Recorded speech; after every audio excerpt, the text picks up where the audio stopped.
¿Qué tal? Muy buenas noches, bienvenidos a Chat Económico. Como cada jueves a las 10 de la noche la cita es para hablar de temas importantes para la provincia, por supuesto, para el país y para el mundo. Hoy nos vamos a ocupar de un tema muy importante y es nada más y nada menos que el recurso hídrico, el agua. Algo tan vital y que uno entiende que es tan necesario para vivir todos los días, pero también hay que entender que es un recurso muy utilizado a nivel económico en la industria, en la producción agropecuaria, y vamos a profundizar en este tema porque poco se habla de aguas subterráneas. De eso nos vamos a ocupar hoy aquí en Chat Económico y lo vamos a hacer con el aporte de Patricia Puebla, que es coordinadora de la Maestría en Gestión Integrada de Recursos Hídricos y del Nodo de la Red Integral de Gestión del Agua, a quien le damos la bienvenida. ¿Qué tal? Buenas noches, Patricia. Buenas noches, ¿cómo estás? Gracias por estar acá con nosotros, porque el experto también en este tema y a quien le vamos a preguntar y mucho de lo que sucede en la provincia es Juan Andrés Pina, subdirector de Aguas Subterráneas del Departamento General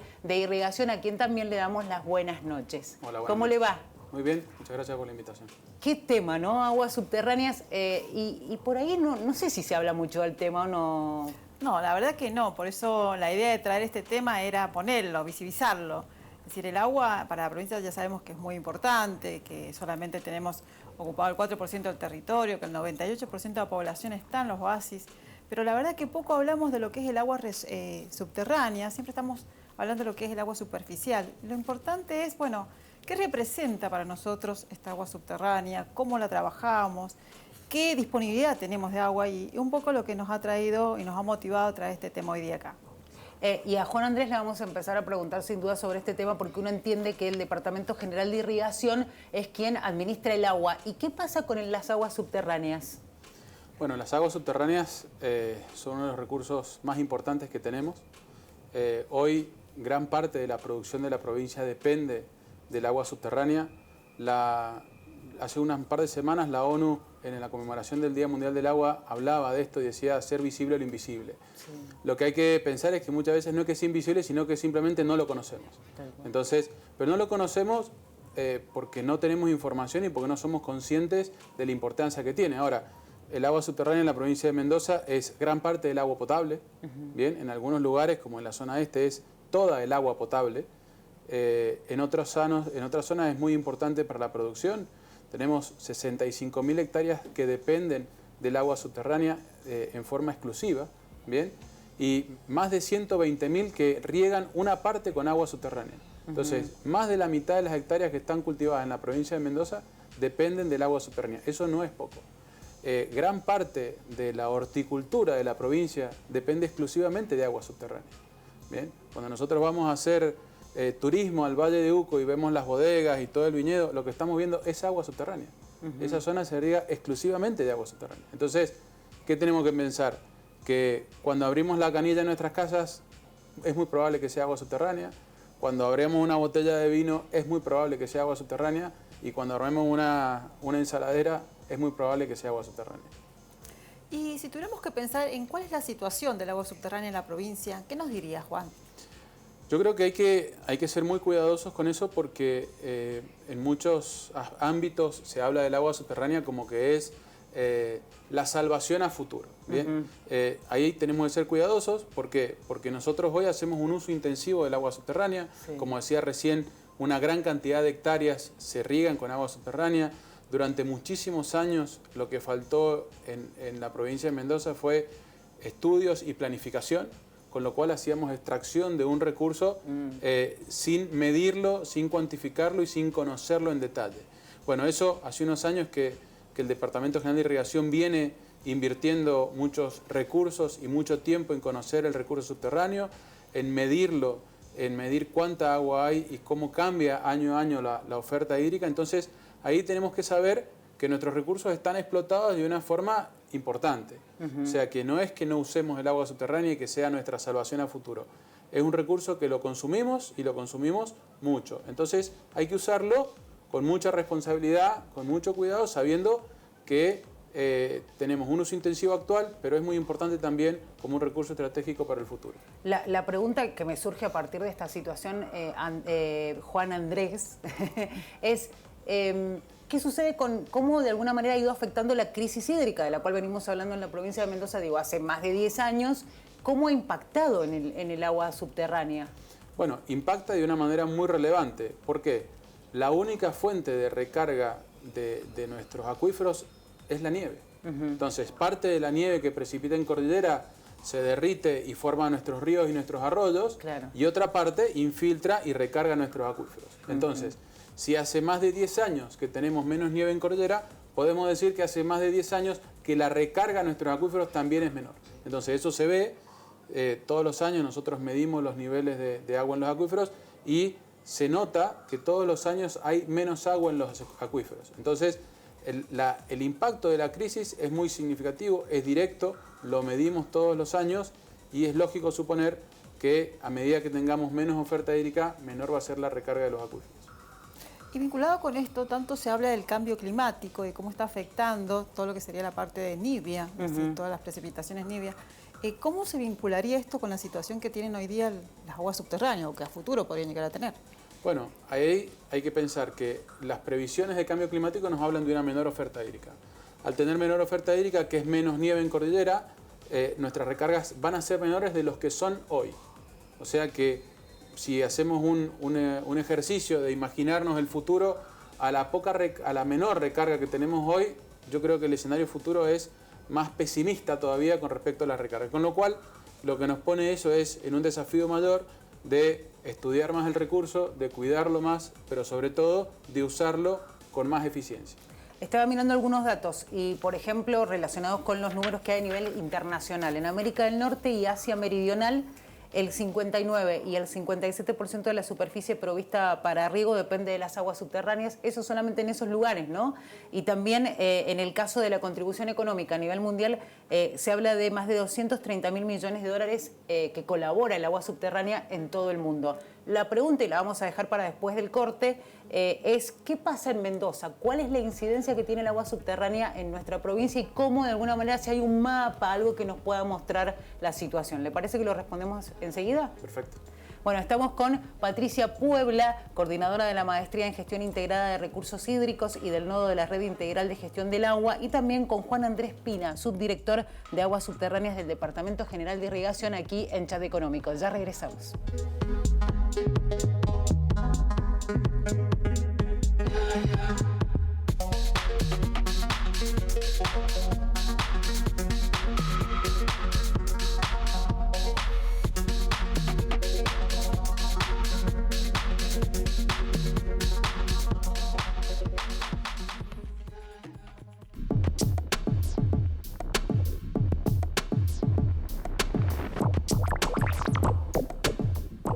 Bueno, estamos aquí en Chat Económico, segundo bloque, y seguimos hablando de aguas subterráneas con los especialistas.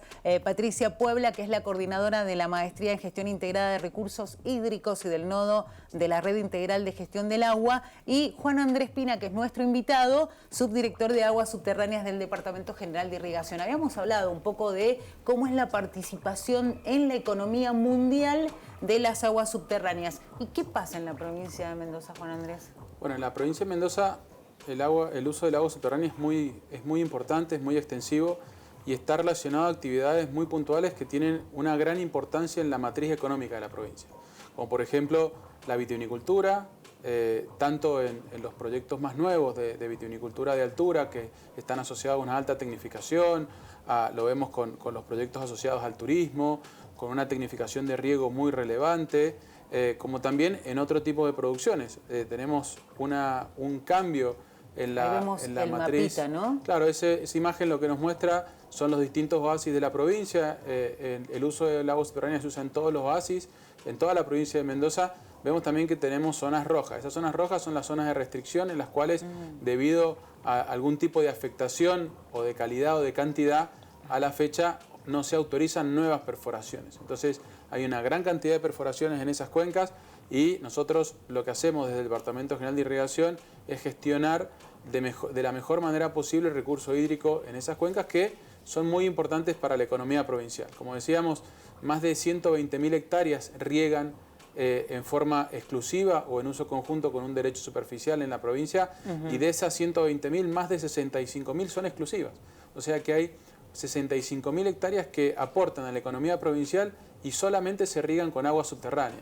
Como decíamos recién, la horticultura, la vitivinicultura y también en algunos cambios que estamos viendo en la matriz económica, como ser proyectos asociados a la ganadería o a las pasturas. Entonces vemos que el agua subterránea está aportando también a esta ampliación de la matriz de la economía provincial.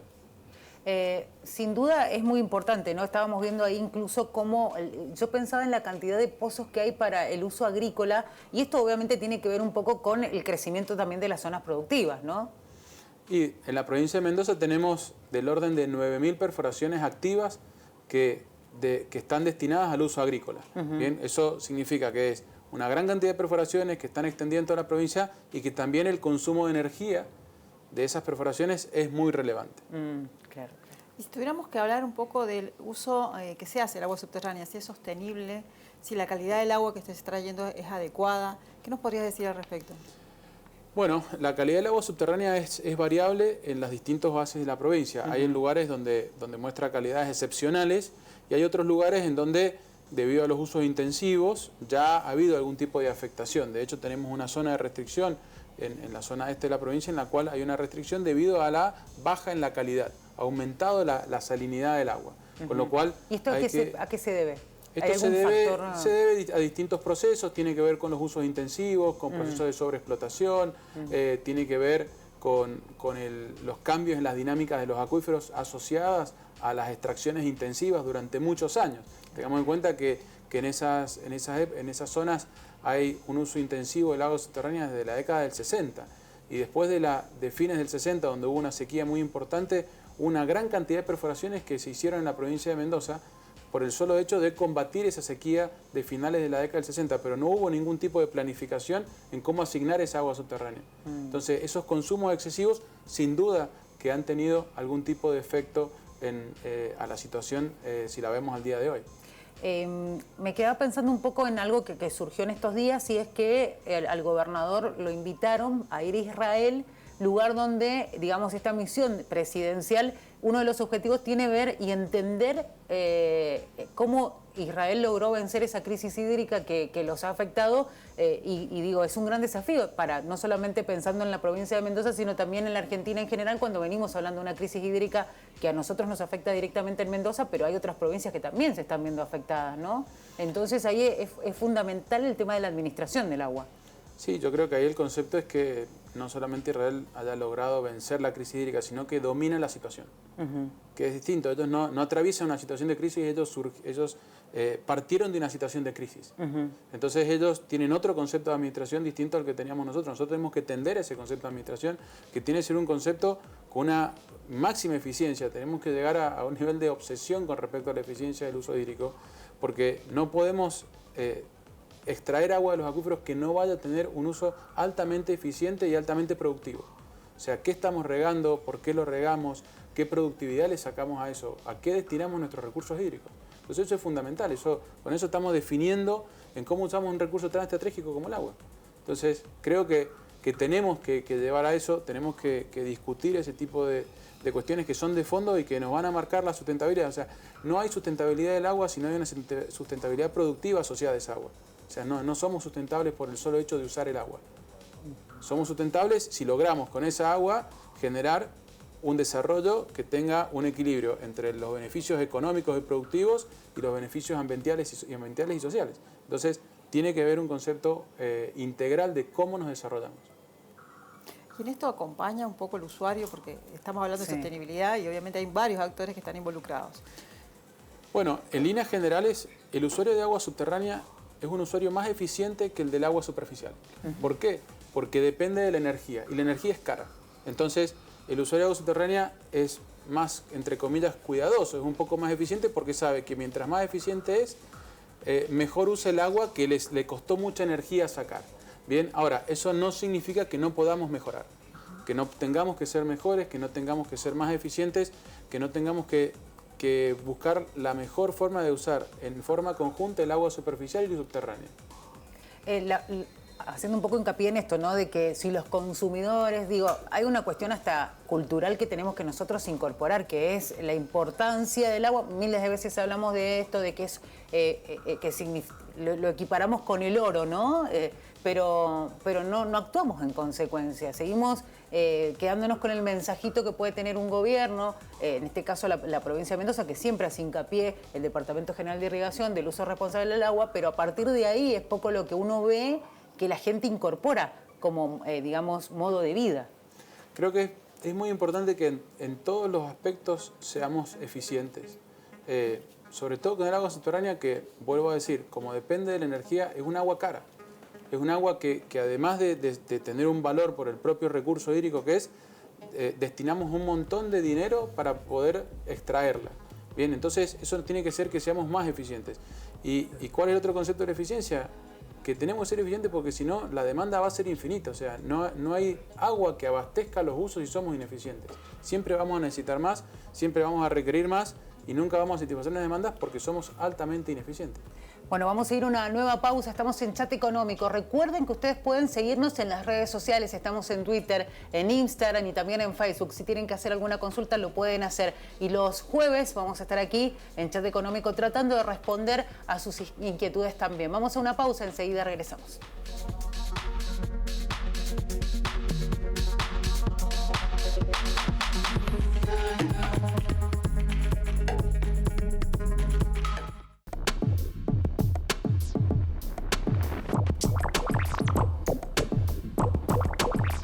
Ya estamos casi sobre el final del programa aquí en Chat Económico. Comenzamos con el tercer bloque y seguimos hablando con Patricia Puebla, que es panelista invitada, coordinadora de la Maestría en Gestión Integrada de Recursos Hídricos y del Nodo de la Red Integral de Gestión del Agua. Y el invitado en este caso es Juan Andrés Pina, subdirector de Aguas Subterráneas del Departamento General de Irrigación. Hemos hablado mucho de este tema, ¿no? Y la pregunta, y se la hago a los dos, ¿no? ¿Cuáles son las proyecciones que hay teniendo en cuenta que volvemos a lo mismo? Venimos hablando de cada vez menos agua, una realidad que con el cambio climático en el medio es difícil pensar que pueda variar, al menos en lo inmediato, sobre todo por los mismos registros de los últimos años, ¿no? Sí, es así. Todo lo que es proyección de cambio climático diría que vamos a tener que ser mucho más eficientes, que nuestra gestión sobre todo va a tener que ser cambiar. Y cuando hablemos de gestión no solamente la tenemos que poner en el protagonista principal, que sería el Departamento General de Irrigación, sino que cada unidad económica debe ser gestionada de una manera distinta en cuanto a recurso hídrico. Desde la industria, cómo se utiliza en la industria, cómo se utiliza también en el consumo de agua potable, que no tenemos que olvidar es que es nuestro principal uso. Y si esto que a lo mejor es cara el agua subterránea, pero que sería la parte agrícola, no lo vive así el usuario doméstico. Claro. Entonces, como él lo recibe con una cuota, con una tarifa que a veces no representa realmente el valor del agua, quizás el descuido que hacemos en ese uso también impacta directamente sobre el agua subterránea. Entonces, mirándolo, yo diría que implicaría que todos los usuarios del recurso hídrico, y como recién nos decía Juan Andrés, que abarca distintos sectores, tengan una conciencia diferente en la gestión que están haciendo del recurso, en cómo lo cuidan, cómo lo usan y que no lo contaminen, que es el otro elemento, claro, que ahí hablábamos de estas zonas de restricción, ¿no? Que obviamente es un agua que no vamos a poder utilizar o que la vamos a tener en un uso muy restringido en determinadas actividades económicas que hoy día vamos a tener que dejar de hacer porque obviamente no podríamos cultivar determinados productos con un agua contaminada. Entonces, ese impacto que estamos generando en el recurso hídrico impacta directamente sobre la producción, sobre la matriz productiva que tengamos y sobre el tipo de cultivo que desarrollamos. Juan Andrés, ¿y ha afectado el tema de la menor cantidad de agua a la economía ya de la provincia de Mendoza? Bueno, hay algunos lugares que la baja de los niveles de los acuíferos se empieza a sentir y algunos productores han tenido que modificar sus perforaciones porque ya no rendían tanto como antes. ¿Bien? Entonces eso es un tema que tenemos que tener presente, sobre todo a futuro, teniendo en cuenta que el agua superficial va a ser menos, vamos a tener menos cantidad de agua superficial. Todas aquellas hectáreas que hacen el uso conjunto de agua superficial y subterránea probablemente bombeen más para compensar la menor oferta superficial. Entonces, ahí tenemos que pensar que ante una situación de menor oferta es probable que en algunos lugares encima extraigamos más agua de los acuíferos para compensar la baja de la oferta superficial. Con lo cual, tenemos hacia adelante un futuro que es un desafío. No quiero decir que es malo, es un desafío. Si somos capaces, estamos a la altura, tomamos las decisiones que hay que tomar y trabajamos de la forma que hay que trabajar, que no es solamente digamos, es nuestra competencia en el Departamento General de Irrigación, pero es responsabilidad de todos, ¿bien? del gobierno provincial, de los municipios, de los ámbitos de ciencia y técnica, de las universidades, en un montón de tareas que colaboran con nosotros en los aspectos de gestión, en comunicación, en capacitación. Entonces, el desafío es importante, es interesante y tenemos que estar a la altura de la circunstancia para que la Mendoza que queremos sea siendo viable. A mí se me ocurre pensar por ahí, y si bien estamos hablando de agua subterránea, inmediatamente uno mismo, y además viendo las imágenes, se traslada a esto de los ríos, los embalses, la generación de energía eléctrica a partir de la situación propia hídrica del país. Y me imagino que esto ha afectado a todos los lugares donde se genera la energía eléctrica, la economía en consecuencia. Digo, el impacto ha sido significativo y digo, a futuro puede impactar, no sé, se me ocurre pensar en las hidroeléctricas que ya tenemos en la provincia de Mendoza y en los proyectos que hay, como Portezuelo al Viento, que es uno, digo, no es lo mismo pensar en el proyecto hace 20 años atrás que ahora, porque la realidad es distinta. Bueno, sin duda que los módulos de los ríos con bajas del orden del 40% es menos agua que transita, es menos agua que pasa por los sistemas de generación y es menos energía generada y son menos recursos económicos para la provincia. Si a eso le sumamos la afectación que puede tener la agricultura en una situación de crisis, con menor productividad, con mayores costos para extracción, con tener que invertir para ser más eficientes en el riego, entonces es una situación que si lo analizamos un poco es bastante lógico. Lo que pasa es que no somos conscientes de lo transversal que es el agua para el desarrollo nuestro. O sea, por ahí miramos que solamente el agua es prender la canilla y tomar agua a la mañana y el riego. Ahora, se asocia con la energía, se asocia con el trabajo, se asocia con un montón de aspectos que no somos conscientes de la importancia que tiene, más allá del valor que le podamos dar. Entonces, nuestra dependencia del agua es mucho más fuerte que el solo hecho de ir y regar, ¿bien? O de ir y tomar agua a la mañana. Entonces, muy bien lo explicabas vos, qué hacemos con las inversiones, qué invertimos, cómo generamos energía. Entonces, la situación de menor oferta nos va a impactar desde el punto de vista productivo, económico, ambiental, social. Por ejemplo, los centros de esquí que no han abierto en los últimos años. Claro. Eso es un impacto directo del cambio climático en una actividad económica y eso impactó al turismo. Entonces, tenemos que pensar que la transversalidad del problema es muy importante, mucho más grande que solamente regar o tomar el agua. Uno lo analiza y realmente es muy serio el tema. Digo, y a mí se me ocurre pensar en eso que se habla de, y bueno, será motivo de conflicto en el futuro, y ni hablar del costo del agua, el precio, ¿no? Claro, lo que pasa es que no es el conflicto en el futuro, el conflicto está hoy. Sí, porque hay lugares donde no tienen acceso. No tienen agua y obviamente darle agua a uno implica que el otro no lo tiene. Entonces esto que hablábamos que hay que ser muy eficiente en el uso, obviamente impacta al momento de tener que decidir un agua que es un recurso limitado, aunque decimos que es renovable, es limitado y que en el momento que tenés que decidir, tenés que ir sobre la parte productiva que obviamente tenga mayor eficiencia en el recurso. Si lo ves desde el punto de vista energético, el agua subterránea tiene impacto directo en la energía, porque obviamente necesitas energía para sacarla. Y entre la crisis energética que estamos viviendo, también tenemos una complicación extra para hacer esa extracción. Entonces, a futuro, yo diría que no solamente es a futuro el conflicto, sino que hoy día lo tenemos también porque el agua subterránea no es que la tengamos en toda la provincia, no es que tengamos un gran embalse bajo la provincia, sino que está en determinadas zonas y en algunos lugares no podés acceder fácilmente a extraerla. Y el costo de extraerla en la profundidad que está es muy elevado. Entonces, todo eso hay que pensarlo al momento que empezamos a utilizar el agua y, bueno, cómo lo vamos a distribuir, esto que los ríos tengan menos recurso hídrico, no es tan fácil hacer el complemento con el agua subterránea, depende de qué zona. Recién decíamos al inicio, no toda la provincia está cultivada, no toda la provincia tiene un desarrollo productivo. Es decir, si vemos el territorio solo un 3% tengamos un desarrollo productivo, está indicando que en la medida que nosotros traslademos el agua en determinados sectores, que vamos a poder tener una producción, una actividad productiva. Y no hay tiempo, ¿no? Digo, no hay que esperar más. No. A ver, creo que lo único bueno es que sabemos que la situación va a ser peor. Bien, lo sabemos hoy. Entonces nosotros vemos hoy, recién mostramos algunas imágenes donde había algunas zonas de restricción.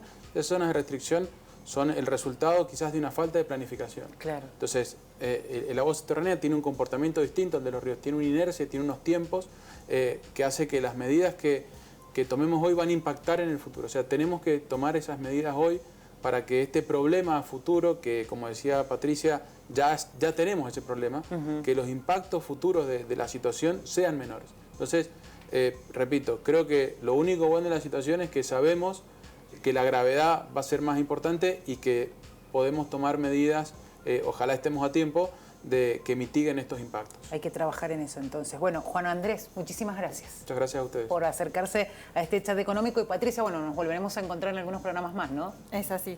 Bueno, nosotros nos despedimos. Muchas gracias a ustedes. Si quieren volver a ver el programa, ya saben, pueden ingresar a través de nuestra plataforma digital, que es www.unidiversidad.com.ar. Se van a Señal U, a esa pestaña, ingresan, se van a encontrar con la programación, con chat político, y pueden volver a ver este programa y todos los anteriores.